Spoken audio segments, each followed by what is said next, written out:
What's an example where ditching your traditional budget may actually lead to a better outcome? Break it down for me here. Well, I have to be very careful because we're in budgeting phase now. So what budgets do, in my experience, they can sometimes be very counterproductive because they allow people to make suboptimal business decisions, right? So if people have budget left, quote unquote, they will sometimes spend it on things that shouldn't be bought or that it should not be spent on. And if people have no budget left, they ran out already, then they sometimes don't spend on causes that would be very accretive to the value of the company, right? That would be ROI positive. And in some areas, I've completely done away with budgets. For example, we used to have a social budget, and now there's no social budget anymore, or the budget is unlimited, right? So if you have good ideas for a social gathering or meetup, you should do it. Is this thing on? Yesterday's price is not today's price.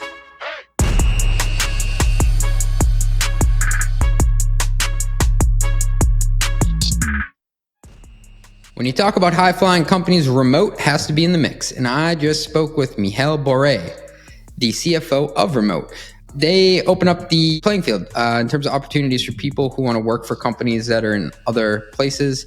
I've used Remote before to hire people in Portugal, Ukraine, all over the world. He takes us through their business model and the complications that they absorb regarding payroll, taxes, legal entity status that others like me don't want to keep up with. He takes us through the most complex part of scaling a finance team across like 50 countries and all the audits that he has to do each year. He has extensive experiences at Uber. He takes us through their notorious complex operational model and some of the challenges that they overcame there and lessons that he can learn today. And he's very much a risk-on CFO, something I like to see. He embraces investment and risk as long as the unit economics work. So he takes us through how he looks at unit economics in order to underwrite certain risks involved in scaling a company. And I love a spicy take. He does not think that budgets are that productive. A CFO doesn't really like budgets. I love it. He likes forecasts. And he gives us examples where ditching a traditional budgeting approach can actually lead to a better outcome. The net, we're spending too much time on budgeting, people. All this and much, much more after a short word from our sponsors. Ready to plan confidently, close faster, and report with accuracy? Here's what sets Planful apart.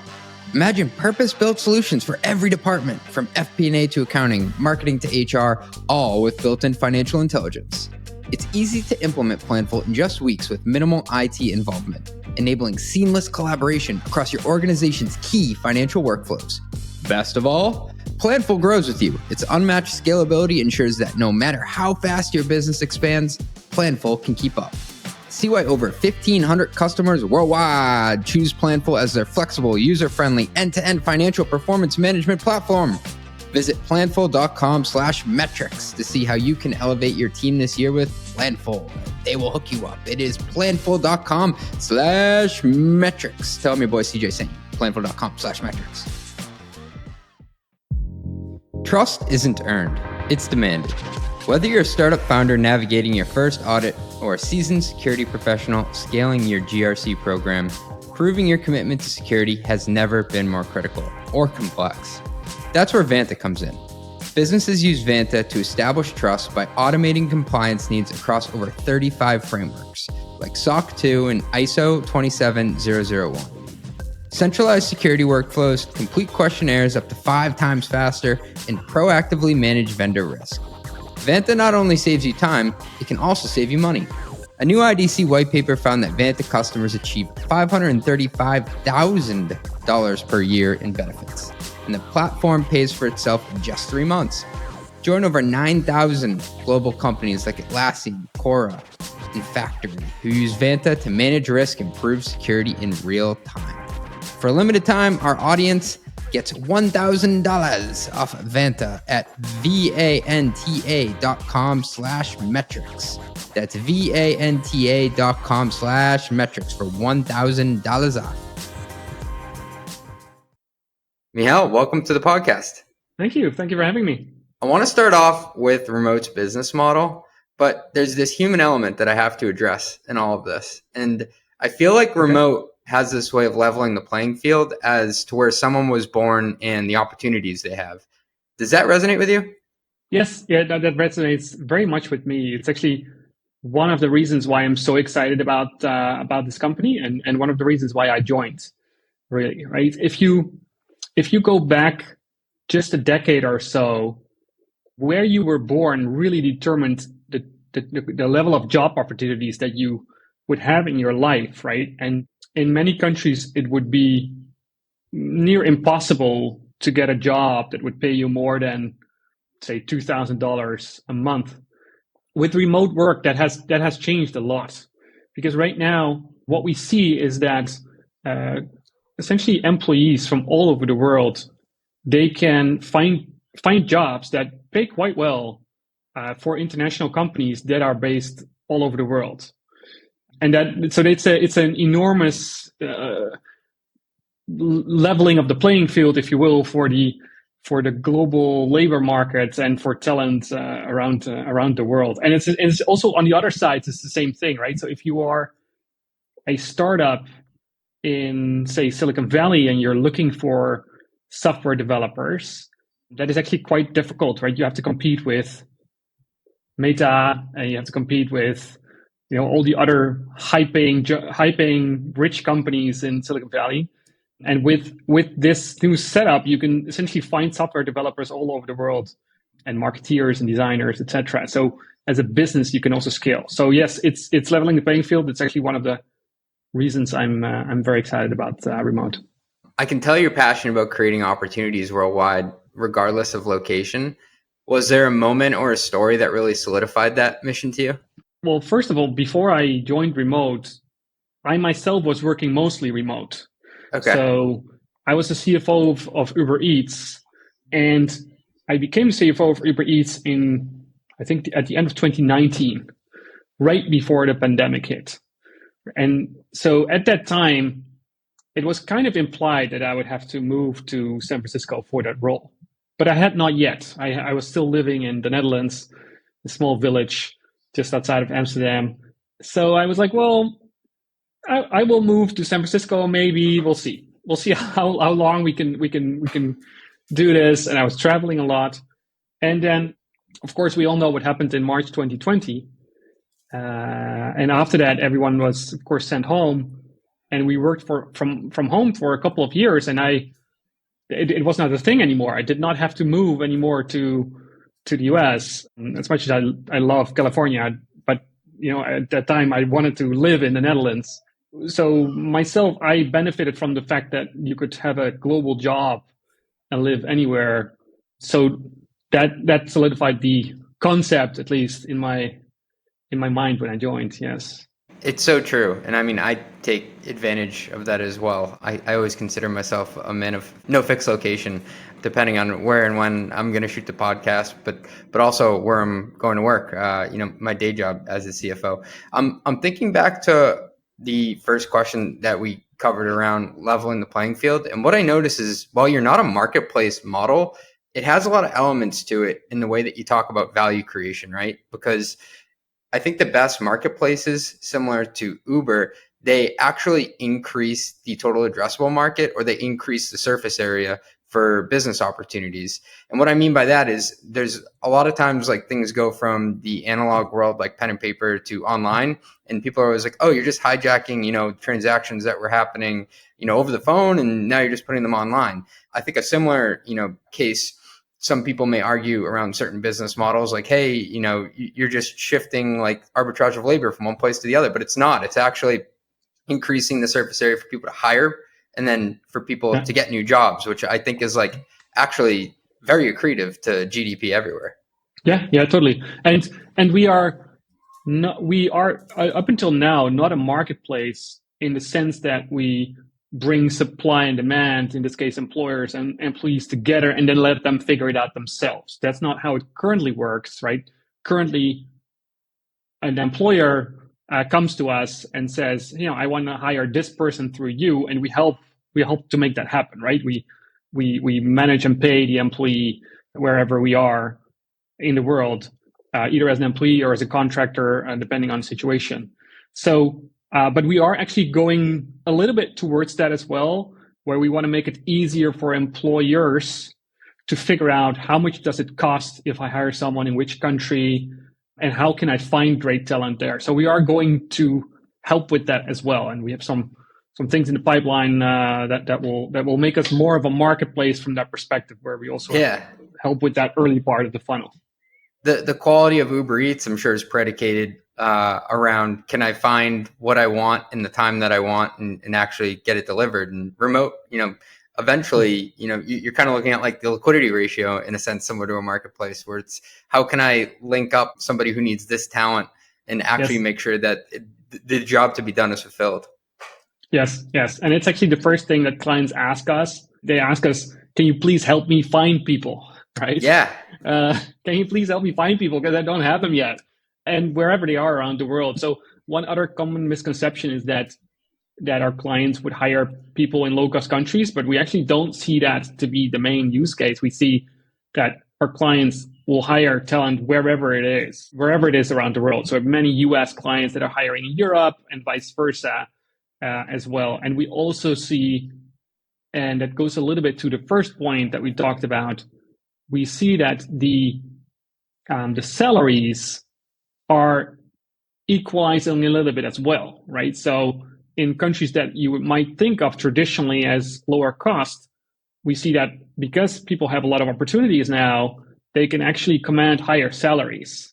I'm so glad you said that, because I think people have this misconception that you may deal with a PEO or an EOR, employer of record, or professional employer organization. Did I get that right? Professional employer organization. Yes.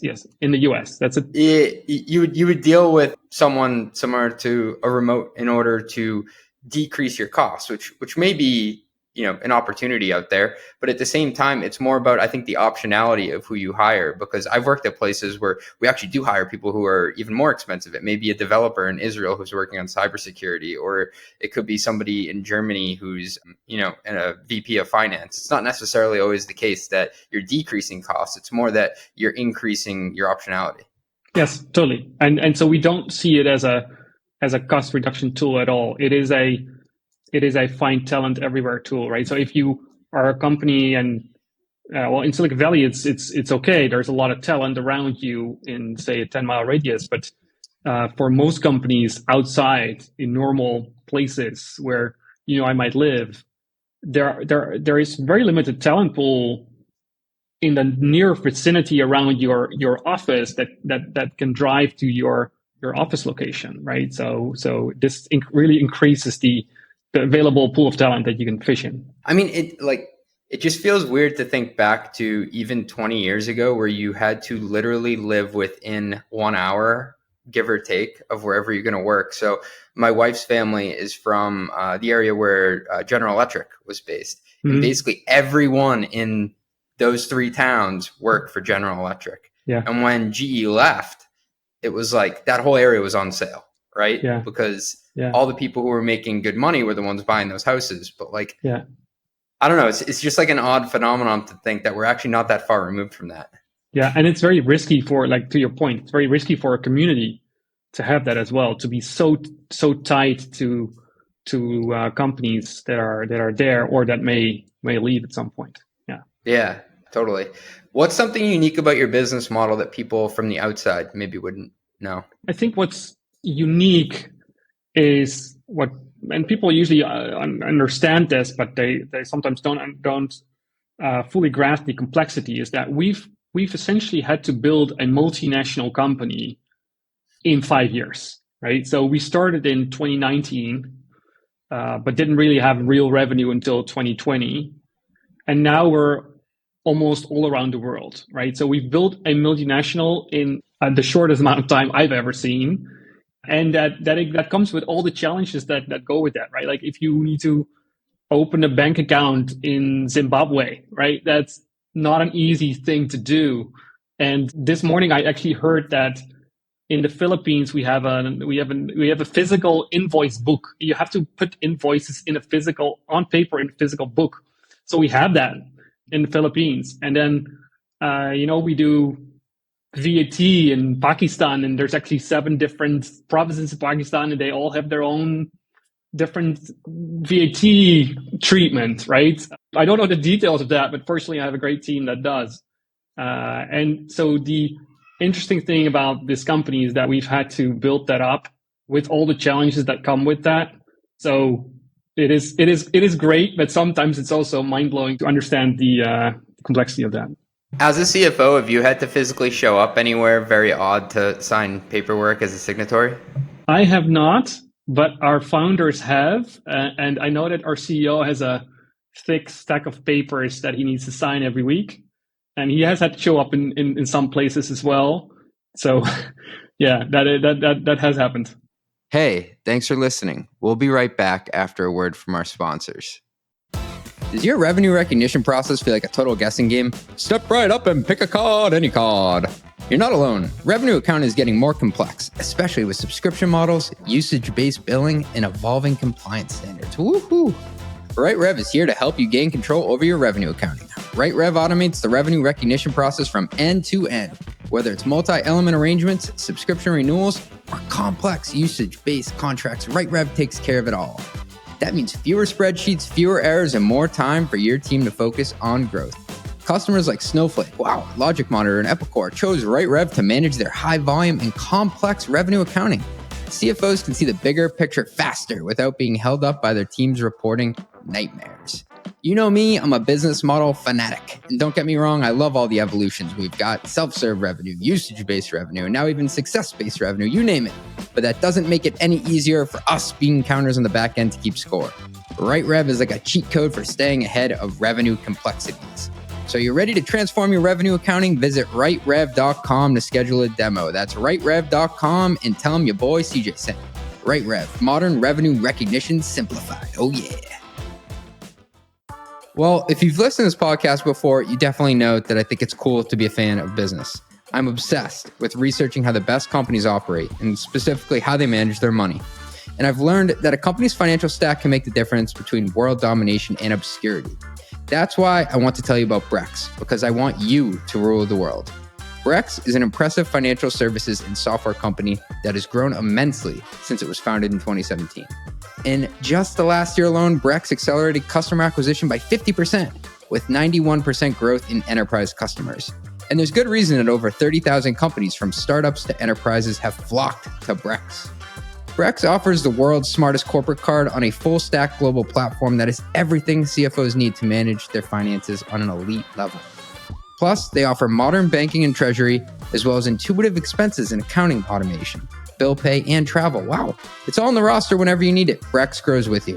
CFOs tell me all the time that Brex makes it easy to control spend before it happens, automate annoying tasks, and optimize their finances. Because listen, at the end of the day, Brex helps them make every dollar count. So if you're a fan of smart businesses too, check out Brex at brex.com/metrics. That's brex.com/metrics. I had to open up a bank account in Singapore at a prior job, and that was like the ultimate test of will. I think it took like 7 months. So I empathize with you having to do it in places like Zimbabwe or wherever that may be. Part of your business model, like you alluded to, is you take on all the headaches and the complications. I feel like it's not only being able to hire people, it's outsourcing headaches and a lot of frustration in a lot of cases, but payroll, taxes, legal entity status, all the stuff that other companies may not want to keep up with or to be like fully invested in and have to unravel. I think that that's another thing. Like you're also kind of an insurance policy of like having to like the concept of like one-way and two-way doors of like getting into a certain country sometimes may feel like a one-way door, but with a partner like Remote, it de-risks that a lot. But what types of headaches does that create or complexities for your own back end? Yeah. I wouldn't call us insurance because I get in a lot of trouble if I call it that. We will call it that. Insurance. But we do indeed, to your point, we do take over some of the HR and legal and tax complexity that you would have, right, if you were to hire yourself in a country. So we do take that on, and what it has led to internally is that we run it at scale, right? We run it a little bit as an assembly line almost. So this year we have over 50 audits in 50 countries. We have in over 50 countries, we have a financial audit. We do hundreds and hundreds of VAT returns. We run it a little bit like an assembly line. We have to get very good at doing this at scale, at essentially running an entity in a country at scale with all the compliance and all the reporting that comes with it. And I'm still surprised by the differences between countries. You would think that by now, 2024, we would have a lot of things standardized, but even within like the European Union, there's a lot of different requirements in different countries. And most clients don't want to take on that complexity. And I can understand that. I was a part of the audit process for an entity at a prior company that we had in Germany. Mm-hmm. And that was like a sharp stick in the eye. Yes. I once tried to close down an entity in Germany at a previous company.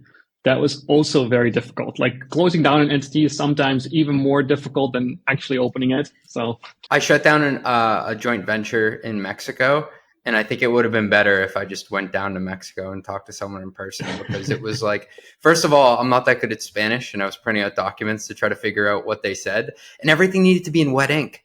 Like, This is like, and if you know, then you know, for the CFOs listening, but like wet ink contracts, that's like the bane of my existence. I don't know why they're still around. Wet ink contracts. And then the step above that is where you have to actually show up in person and do a fingerprint on the document in order to make it legally valid, binding. That's intense. That's intense. There's so many like quirks of each country, and I'm sure you've encountered more than you care to remember. Yeah, it's very interesting, and at the same time, you're like, why did we figure this out? One standard globally. What's the most complex part about scaling finance globally? Because I imagine your team's probably pretty distributed. My team is very, very distributed. They are literally all over the place. The most complex part, I think, is that our business it has grown very fast, and we are catching up as a team into doing everything what you need to do to run a multinational company. But of course, the business doesn't stop, right? The business continues to evolve. So sometimes as a CFO or as a team, you will have the feeling that you're continuously behind and that you try to keep up with the business. And so that is something that I spend a lot of time with the team on, to understand what is next. Are we making progress in which places? What countries are difficult? How do we solve that? So we're making a lot of progress there, but the business continues to grow and expand into different products and different geographies. We need to continue to catch up always. And for those maybe not as familiar with Remote's business model, what are the different revenue lines that or product lines that have revenue attributable to them? Yeah. So we've started as an employer of record company, where we employ the employee in almost every country around the world. And we, of course, invoice our client on top of that a management fee as well. So that's the main source of revenue. And then we've expanded over time into contractor management, where we essentially allow you to manage contractors on our platform, and we do the money movement there as well. And most importantly, we're now running payroll for all of your employees. So if you want to move from, for example, ADP and consolidate all your payroll on one platform, we do that now as well. I know you're not a payment processor per se, but like you kind of are in a way. You move a lot of money. We move a lot of money, yes. We move a lot of money, and we, in the future, we might become closer to a payment processor as well. I mean, it makes logical sense, right? And you're dealing in all local currencies too. Yes. We have a significant foreign exchange exposure that I'm also trying to manage. If you don't mind, how do you wrap your head around that? Like, how many countries are you trying to manage FX in? Well, all countries are around the world. So we have, 60 or 80 currencies or something that we transact in or that we pay people in. How I usually describe it to my team is why I'm not worried about it is because we are extremely diversified, right? So where it goes wrong with companies usually is that they have a huge exposure in one currency pair and have all their cost in one part of the pair and then some exposure in the other on the other side, right? That's not the same for us. We have cost all around the world and revenue from many places around the world, right? There's not a complete match. So there is residual risk. There's quite a bit of residual risk, but there's also a lot of natural hedging against things. So if one country's currency goes south tomorrow, the impact of that on us as a whole is likely not too big. Although you never know what happens tomorrow with the USD and the euro. So that's maybe the one currency pair that I'd like to be on top of the most. I think it would be really interesting if there was almost like a visualization of like if you use like the US as a node, like how thick the lines were to each of the other nodes in other countries. Have you ever looked at your business model that way? Not like visualized like that, but I'll go back with that. Thanks for that. It's just how my simple mind works, because I love visualizations. it's fascinating though that you're in so many places that you're saying you're actually diversified. So like putting on my CFO hat, at first I had like a holy shit moment. Like that would be kind of scary to manage all these currencies, but you're saying because you're everywhere, it's actually it's not net neutral, but it makes you actually feel calmer about it. Because I was managing treasury and FX at a place where I had USD, right, as my local currency, but then I also had to do the Israeli shekel and I had to do the sterling in the UK. But like it was just those three places. And that made me feel like I had a lot of like systematic risk on just three different places, but you kind of get the peanut butter spread it throughout. Yeah. Now, the flip side of that is, of course, we are a company we are ultimately a U.S. company with investors that will value us in U.S. dollars, right? So there is, if there is a risk that the U.S. dollar will move too much versus all the other currencies, but that's also on our revenue, right? Like, so that will impact everything. So you can't always diversify out or hedge out all the FX risk that you have anyway. So and risk is the opportunity at the end of the day. It's just how much risk you're willing to underwrite. Yes, and I'm used to a lot of risk as CFO, so I'm a risk on CFO, if you will. Well, let's get into that. I'm gonna bump around just on the question sheet a little bit. It seems like you have a pretty big appetite for embracing investment and risks. How do you get your head around that? Are you driven by unit economics? Is that how you get comfortable, or how do you do it?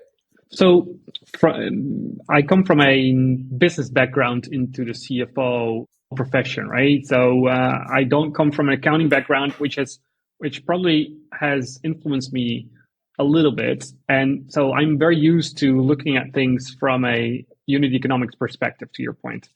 And what that means is that I always want to really understand how one product or one service, what the bill of materials or the P&L is of that one product or service, right? So that you can really understand, are we making profit on the margin if we sell another dollar of this product?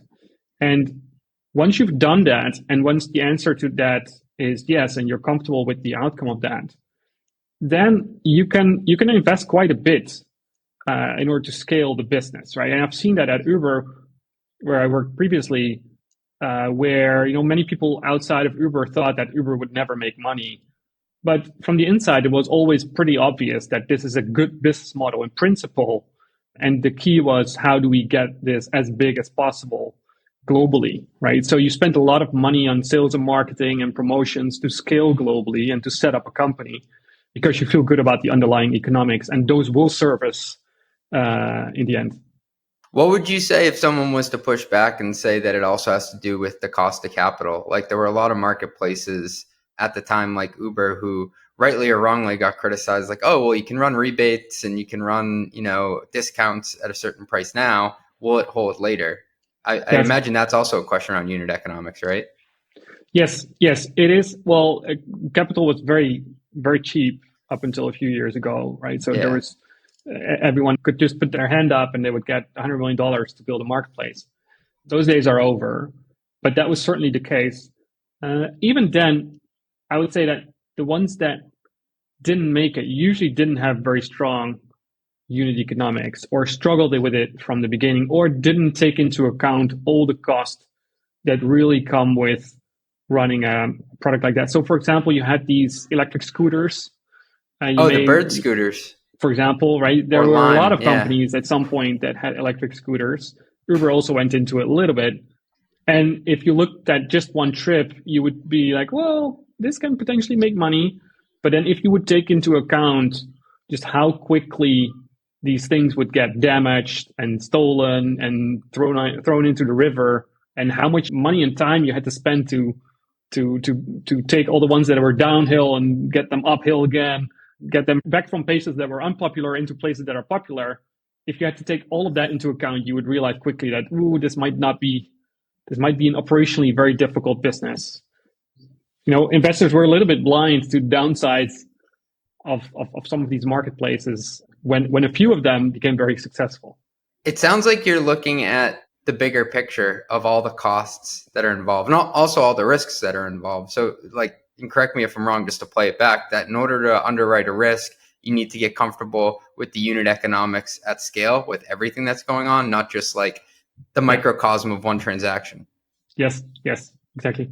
Uber's growth in global complexity is famous. You alluded to some of it there. What was the biggest financial or operational challenge you tackled there? Well, Uber had its fair share of problems. The biggest financial challenge that we had was probably to walk down from a situation with very high incentives to a more rational marketplace, right? So in the early days of Uber, both Uber and its competitors were spending an enormous amount of money on promotions on both sides of the marketplace, on bonuses for drivers, discounts and promotions and free trips for riders. And over time, you had to walk down that level of incentives, and you had to do that in an orderly fashion. Right? You couldn't just pull out all the incentives. So you had to slowly walk down the incentives over time. And if you lost market share, you just had to continue to go. And that was, I think, a very important part of Uber's profitability journey to do that. And you've seen that with Uber Eats as well. And you see that with most successful marketplaces, where in the beginning, they have to subsidize both sides of the marketplace very much in order to get the flywheel going. And then it's key, how do you slowly but surely bring those incentives down over time? For the unit economics to work, do you know what they should be like at scale at the very beginning? Or is it one of those things where it's a discovery process of like, what's the market willing to bear here?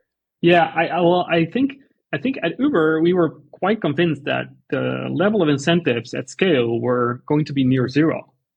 And that we knew that because a lot of trips were already happening without any incentives.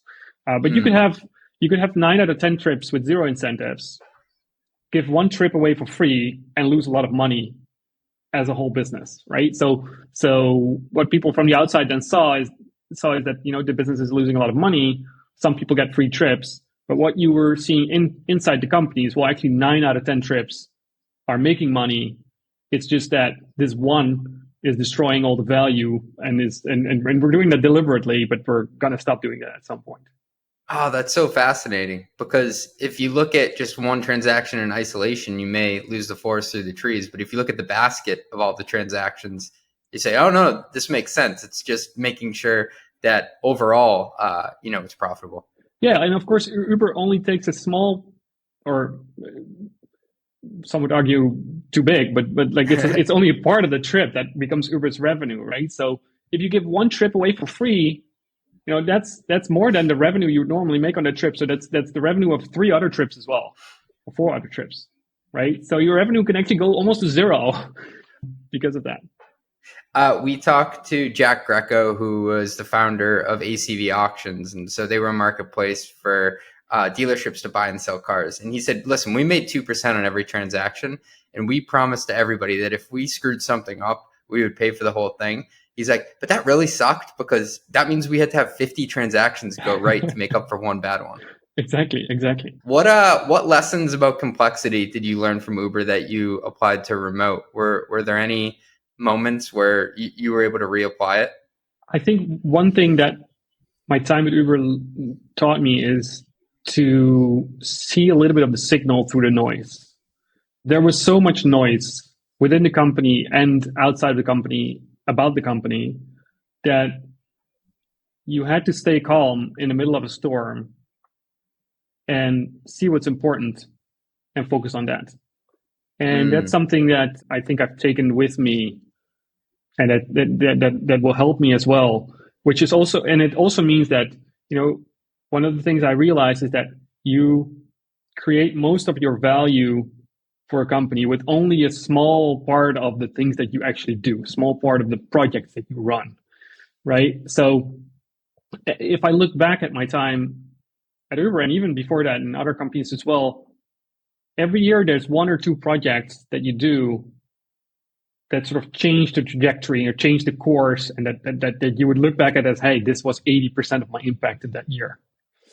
So it really becomes a matter of picking the right ones to work on, picking the right things to work on, as opposed to always being busy with everything. I think that's an important lesson that I learned. It's easy to fool ourselves that busyness is the same thing as productivity and outcome. And what I'm realizing is that the higher you get going up the chain at whatever company you're at, you're measured less on the number of hours you work or how hard you worked on something.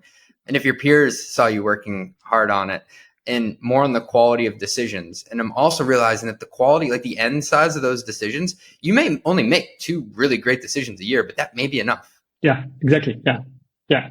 And the processes in which you make a lot of decisions become actually the easy processes, right? Because you get a lot of feedback there on the quality of your decisions. So you become much better at making them, and that's relatively easy. But the big decisions where you don't make them that often, those are difficult ones. And that's where you need to spend your time on to make sure that you're making the right ones. I mean, Uber was famous for having all sorts of opportunities come its way because of its distribution network and because of all the great stuff that they did with the original product line, right? With the taxis. You mentioned the scooters. You mentioned Uber Eats. There are, I think Uber had like a helicopter thing at one time. They may still. Yes. But like, do you think that you're better at picking the things that you should say yes to versus no to after getting like all these different at-bats of seeing different opportunities come up? Maybe yes, although I must say it's still tempting to do too many things. It's still very tempting. I'm bad at that. Yeah, me too. So it's still very tempting, but I feel sometimes a little voice, where it's like, okay, I should spend less time on that and more time on this. And then, depending on my day, I listen to that voice or I don't. Yeah. I mean, that is pretty badass though. Like, imagine if you could hail a helicopter from your phone. Yeah, we did. So we had that for a while, I think I say we, but Uber had that for a while in New York, I think, from JFK. But that's then one of the marketplaces that just doesn't work that well at scale. There's not enough demand, not enough liquidity. The prices are very high. It's difficult to scale it to other places. So ultimately that was discontinued. A parallel that I kind of see between Uber's business and Remote's business, and you can, of course, take this in a different direction or say, CJ, you're crazy. I don't know why you see it that way. But it seems like if you do certain things really, really well, you get other opportunities. So like Uber now, it seems like is making a bunch of money off of advertising. But that wasn't like a thing that was even around. Like Instacart's now making money off advertising too. And now at Remote, you'd mentioned earlier, like we're doing X, Y, and Z, but this also positions us to provide this service down the road because we're already part of your infrastructure of how you pay employees. Yes. No, that is true. I also would say that there's a lot of differences. At Uber made many mistakes in the beginning, and the biggest mistakes that it made were usually related to not working from the start with regulators and with authorities. And that's something that we completely do differently at Remote, right? So we employ people and we work with tax authorities very much on how to make this model scale and how to make it better, right? So from that perspective, I feel like I'm in a totally different company, but it's still a fast scaling multinational. So there are similarities as well. Yeah. Yeah, you worked for the pirates, and now you work for the Coast Guard. Exactly. I want to talk about budgeting. You mentioned that budgets can be counterproductive. which I love contrarian takes. Yeah. What's an example where ditching your traditional budget may actually lead to a better outcome? Break it down for me here. Well, I have to be very careful because we're in budgeting phase now.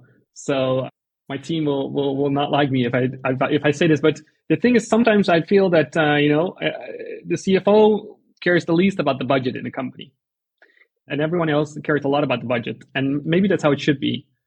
What budgets do, in my experience, they can sometimes be very counterproductive because they allow people to make suboptimal business decisions, right? So if people have budget left, quote unquote, they will sometimes spend it on things that shouldn't be bought or that it should not be spent on.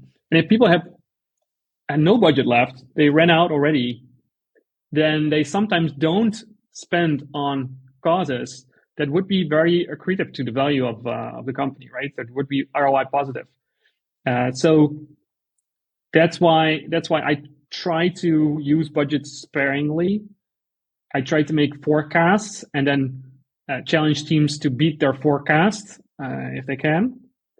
And in some areas, I've completely done away with budgets. For example, with we used to have a social budget, and now there's no social budget anymore, or the budget is unlimited, right? So if you have good ideas for a social gathering or meetup, you should do it, regardless of whether you had $20 left in the budget or not, right? So I want people to feel responsible and feel accountable for what they do, but also be able to make decisions on things where I think they should have decision power. That if they find it a good idea to get together and have a dinner with the team, they should just do so, regardless of whether they did that last month and whether they are out of their quarterly social budget or something, and vice versa as well, right? So the fact that a team still has budget left is not a great reason to buy another software tool, right? So I've seen that as well, where the team says, we don't worry, we still have budget, right? So I'm like, well, I actually still worry. It's legit, but budget flush is a real thing. I mean, we're in Q4 right now, at least if you're on a standard fiscal year calendar, and there are marketing departments right now who very much it's use it or lose it. And they're actually looking for, hopefully this podcast is sponsored, but they're looking for stuff like, where can I may as well spend it if I have it, right? Yeah. Well, here's the thing. You should sponsor this podcast for as much money as CJ is asking for. You can dump all your budget exactly. here. Whatever you got left, just dump it here. I'll take it. I like, though, how you pointed out that it can create artificial restraints that aren't like really there, right? Like we did put a number on paper, but we're in the business of creating value. And if you're either going to not do something or do it strictly because we gave you a guardrail to stay within, like it kind of defeats the purpose. Yes, exactly. Of course, I mean, it needs to all add up to something that the company can carry, right? So it's not to say that I don't look at the financials, right? I do very much look at the forecast and how we're trending, but you don't necessarily need a strict budget for that. It sounds like you're steering people to more of like a logical range than a hard number. Yes. But how do you get people who are traditionally super reliant on budgets, like your board, to change your thinking? Like, is this only something you can do when you're like totally crushing your revenue line? No, you can always do it. Look, in my experience, the board is actually not looking that much at budgets. They look at actuals. They look at how you're actually doing. You can give them a budget in the beginning of the year. They'll always challenge it. They always want you to grow faster and make more money, right? No surprises there, but they only care about actuals. So budget is really mostly a thing internally as a private company. I think you hit the nail on the head. Actually, if I challenged boards that I've worked with before to like, hey, do you remember what our budget was like last quarter before I sent the deck? They probably don't remember, but they probably do remember what the actual CAC payback period was that I reported. Yeah. And they care that your forecasts are somewhat reliable, right? So if you say you're going to do 100 and then you do 80 or you do 120, that matters, right? What exactly your budget was is kind of a moot point for that. That's true. Also, I feel like the temperature of the board can change throughout the year, where the budget's not as meaningful depending on macro conditions or depending on like what they think your business opportunity is. Yeah. That's the other thing. Usually the budget is already outdated by January 1st, right? So you lock it down on December 12th, you come back on January 1st, and the context has changed, the outlook has changed, FX rates have moved, we had a good Christmas or not, and the budget is outdated, right? So you have to either change the budget or just put it aside and go with forecasts for the rest of the year. So to make it more real, what are some of like the key phrases you use, or what are the ways in which you talk about the forecast? Is it just that you say, this is what I'm forecasting for the next, 6 months or to end the year? Well, so what I've previously always done is make sure that the team gets very good at forecasting. You do that by doing it often. So we would do a forecast every single month. And I would say, the forecast doesn't have to be, you don't have to spend days and days on it, but I want you to do a forecast every month. And then I want you to plot your forecasts all in one graph and then see how we're doing. And then you can also see if you're structurally biased one way or the other. Because I said, I want a forecast. I don't want a sandbag number or a pipe dream, right? I want a forecast that's on average right. And so show me all your forecasts, make one every month or even more often if need be, and then see how you're doing over time. And if you're doing it right, you'll see all kinds of lines that go like this, and the actuals will go more or less through that, and you'll be off on both sides. And that is actually, I think, what as a CFO you really want, because as a CFO you want a realistic image of what is actually going to happen. You want your finance team's best estimate of what is actually going to happen, so that you can base decision making on that. How do you square trying to set ambitious goals for people who may be revenue generators within the company? Do you still talk about the company in terms of like a forecast then, or do you actually like put on paper the equivalent of it? And I won't call it a budget because we're not using that word, but like a goal number of this is what we want to actually do. Oh yeah, you can still put a very ambitious targets or goal, or however you want to call it, out there. Say, hey, we want to do 100 million of this, right? And then, but you need your finance team in parallel. And they don't even have to share that with necessarily the entire company, but you want your finance team in parallel to tell you every month, the goal was $100 million, but we think we're going to do 70 or 75. And now we think we're going to do 73, right? So because internally, you want to make sure that you base your financial planning, to use that term, and all your other planning, your cost and your cash, you want to base that on the most realistic number that you have, even if you want to rally the marketing or the sales team behind a large goal that might be a different number. And speaking of like getting comfortable with the numbers, if you could only choose one metric to gauge the health of remote from month to month, what would you look at? That's a good question. I think it's not possible to choose one metric. And that sounds a little bit like a cop-out, and it is, maybe. But I would say you have to adapt the metric that you use to the phase of the company and the phase of the product, sort of the stage in the life cycle of a product, right? In the beginning of a product life cycle, you have to look at early customer feedback, early signs of product market fit. Is this actually selling? Do clients actually want this, right? Do users have a good experience, have a high customer satisfaction? If not, what can we do about it? What are they telling us? And is our month-over-month growth rate high enough? So you look at leading indicators of revenue more along the lines of customer satisfaction and growth. Now, later in the product lifecycle, I care way more about variable contribution, right? So our gross margin, and so it really depends a little bit, and that's how internally I also look differently at different products based on where they are. Well, maybe to reframe it a bit, are there any metrics that you love to look at that are not financial metrics or operational metrics? Like I'll give you an example. At one company I worked at, I would look at the number of new developers who logged in to use the platform. Do you look at any non-standard metrics like that to feel good? Yeah, mostly on the customer side. Like, so for example, contact rate is a very, very important one, right? How often do your customers have to contact you for whatever reason, and how do you handle those contacts, right? Is it because they're unhappy or because they don't understand the product? And how much can you automate that away, or can you prevent the issues from happening in the first place? I think contact rate is a very important metric. I'm not sure if it was Jeff Bezos who said that, but if you have a 1% contact rate, or you spend 1% on more than 1% on customer support or something, you don't have a business, something along those lines. And I think it's a bit harsh, but I do think he was right about, you have to make sure that your customers can run through your product and run with your product without having to get your help all the time. That's brilliant. That's really good. I'm going to take you into what we call our long ass lightning round. So you're a successful guy, been kind enough to tell us some more stories from Uber and some experiences that you've had at Remote so far leading their team. But what's an example of something that you've screwed up on the job? It could be anything you've messed up in your career. Most of my mistakes were probably HR related.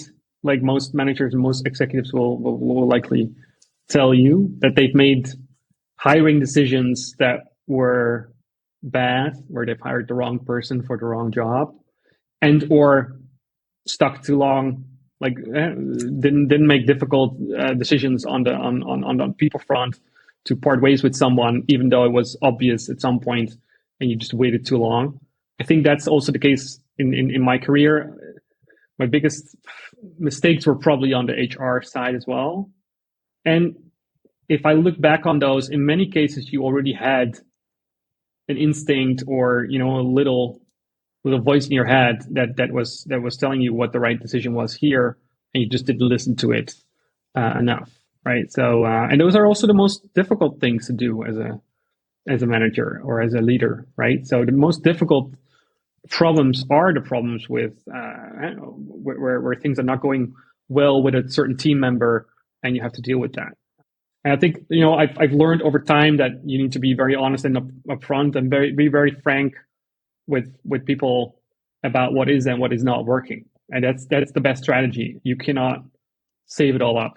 Yeah, we've gotten that on the podcast before. It's like the employee thinks they're doing good, but then there's just this barrage of all the things that they've done wrong. And you thought you were doing good by them to not let them hear it because you didn't want to hurt their feelings, or maybe it was actually selfish. You didn't want to have this friction. We don't like friction, right? We're inherently social animals. But then if you hold it all in and then let it out at the end, it's more destructive than anything. Yeah, and people sometimes mistake their coworkers for friends, right? Like they're your colleagues, not necessarily your friends. And so you have to make difficult decisions sometimes that you will not do with your friends, but that you might have to do with your coworkers. Yeah. Over the last few years, I've been jaded by all these companies that were like, we're not a company, we're a family. So, well, you can't lay off your mom, Yeah. Next one I got for you. What's the biggest career risk you've taken, and did it pay off? So I have taken a few different turns in my career. I studied physics, which is a bit of a wild card. Then I went from there into consulting, which is actually a more traditional route than it might sound. There's actually very many physicists that do that. Then I jumped into a startup randomly, more or less, which the startup wasn't particularly successful in the end, but I learned a lot from it. Then I became CFO of a Dutch company. And then when I joined Uber, the interesting thing is actually I joined Uber in a marketing role, which was another bit of a weird move. But, I thought, I just like the thrill and where this company is going. I'll join in whatever role you have available. And the finance role was not available right at that time, but there was this marketing role. So I took that. And I mean, the interesting thing is that even people in the company also were like, what is this? Where's the guy going? There's a physicist who does finance who's now on the marketing team. Who's never done marketing before. Yeah. What's going on? So I had one person reporting to me, I think, in the first month, and he was like, what is this? And then the other funny thing is then 2 years later, when I switched back to finance, people would say, why are you switching to finance? You're in marketing. And like, well, I was never in marketing until 2 years ago. So it's, you can have a winding career and go different routes, and everything teaches you a little bit of one thing or the other. It becomes very interesting from that perspective. So, so there was a risk, maybe, if you want to call it that way. But I've always tried to do things that looked very interesting or exciting at the time, and you also have to go along with the flow a little bit in a company. Is also what I've learned, is that now you have to stay somewhere a long time and just do good work, and that will lead to good things. Can you say more about going with the flow? Because you definitely went with the flow. You went with the current, going from marketing to finance, and now you're CFO. What does that mean? Because there are employees out there who get antsy and they're like, this isn't going to work out here. It's time to just change companies entirely. Yeah. So, you should not optimize for the short run when you're in a company, right? So I see, for example, people getting very, very focused on getting to a next promotion or something like that, right? Or chasing a salary increase or title increase. I always say, the fastest way to a promotion is to go diagonally to another company. It's by far the fastest way, right? If you want to make more money and get a higher title, I can help you. I can help you get recruited by a different company at one level higher, and it's fairly simple. It's perfectly doable. That's the fast way to more money and a higher title. But you cannot do that 10 times in a row and be CEO. Or you can't move diagonally just every 2 months and then be CEO after 2 years. That's not how the world works, right? So you have to go through the motion and do good work, and over time build up experience that will get you there. So I think focusing on doing good work is a little bit underrated sometimes, where I would say, go with the flow. If something internally becomes very important and they ask you to work on it, just do your best work on that particular topic. If you're good, that will be visible and it will be very obvious to everyone. Also, if you stay somewhere 10 years in startups, if you stay somewhere 10 years, you're almost guaranteed to be in the management team. Because most people don't make it 10 years, right? So if you just stick around and do good work, things will go in one direction. And it doesn't really matter if you get promoted this cycle or next cycle, or if you optimize for the long run, you have to sort of do good work and stay in a place for a while. It's so true though. You totally could go and get a 10 to 20% pay bump and a title bump by going to get a new job, but you can't just job hop every month. It's the same way that 9 pregnant women can't create a baby in 1 month. You can't just job hop your way to the CEO. And there's this word in German. I won't try to say it because I'll butcher the pronunciation, but it's the skill to sit one's ass to a chair for long enough that no one else is still sitting there. And that is true. I think at startups, you don't want to be stagnant in what you're learning and your skill set, but if you can outlast people to a certain extent who are only going to be there for 18 months, in 48 months, you're probably going to be looking pretty good. Yeah, exactly. Yeah. And I also use it the other way, right? So when a manager comes to me and says, hey, we need to pay this person 20% more because they can get 20% more somewhere else, I always say, great. We can all get 20% more somewhere else. And if they really care about that, they should do it. We should not stop them. If they really, and no hard feelings either. If people want to optimize for salary in the short term, and there are valid reasons potentially to do that, depending on your personal situation, then you can totally do that. My point is more, you can't do that 10 times in a row, right? So you need to choose those opportunities wisely and not pull the trigger every 6 months. And also, it means that we're not going to necessarily pay that person 20% more because they can get it somewhere else. Because everyone can come with that, and then there will be a next company that does the same thing for 20% more, right? So that will always be the case. In order to create a great company, you have to create a company where people want to stay, or where people want to work at. In the labor market, as an employer, you have to win it on being a great company with great people who work there, a good mission, and you can't win it on compensation and salary. That was probably the best part of the podcast so far. Thank you for sharing that. That was deep, and it's true, because that's a pretty chaotic ladder to try to chase. That it's just we got to keep this person around. So now then you're paying everybody at the 120th percentile sooner or later. Yeah. And there'll always be a company, usually it's called Facebook, who will pay double, right? So you're never gonna win that. Yeah, it's not a race to the bottom; it's a race to the top. Okay, more of a technical question. Can you walk me through the finance software stack that your team uses to get the job done? Well, our software stack is probably in development, is what I would say. We're in the middle, or probably at the tail end of implementing SAP, and we've connected that to Coupa, to Zip, to a bunch of other systems. We use Salesforce on the sales side, and I would say, it is. And then we use 100 other tools that may or may not be connected to each other, and it may or may not be overlapping with each other. So it is one of my goals to declutter that and to have fewer tools, because every tool has a cost, not just financially, but every tool has a cost in terms of maintaining it, integrating it, like training people on it. So am I happy with my tech stack? No, probably not. But I'm not sure if anyone is. Like, if you find someone who is, please connect them to me, and I'll gladly copy theirs.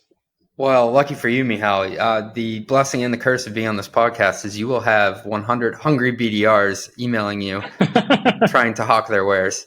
Great. Well, if they don't give me a 75% discount, they don't have to email me. Yep, there we go. You heard it here first. That's amazing. All right, last one I got for you. What's the craziest thing you've ever had someone try to expense? Well, I use the Wall Street Journal test. You know that test, or the blush test? No, what's that? Right. So you can expense anything you want. The blush test is like, you have to be able to explain it to a customer without blushing, the fact that you've expensed this, right?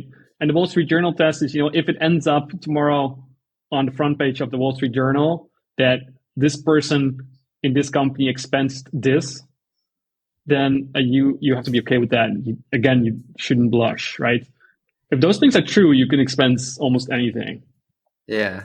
2 things this guy does not like: budgets and expense policies. You're my man. I love this.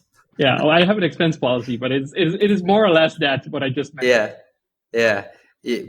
Would you be okay with the Wall Street Journal saying that CJ Gustafson expensed new jeans? Probably not. I'd be okay with it, but you'd be okay with it. No, I wouldn't be okay with that. Well, I don't want people to know. Yeah. Thanks so much for joining me. This has been a blast. I appreciate all the insights, and I know you could be anywhere else, so I appreciate you spending it with us. Thank you, CJ. Run the Numbers is a mostly LLC production. Yelling an intro by Fat Joe. Artwork by some AI thingamajig. Podcast and video editing is done by Cleancast at cleancast.io. Nothing said on this podcast is intended to be business or investment advice. It's the sole opinion of me, a guy who feeds his dog too much ice cream and has a history of net operating losses, LOL. If you like this podcast, please hit subscribe. It would mean a lot to me. And also check out mostlymetrics.com. That's my newsletter where I explore business models and financial metrics. Thanks for riding with me. Share this with your friends. Peace.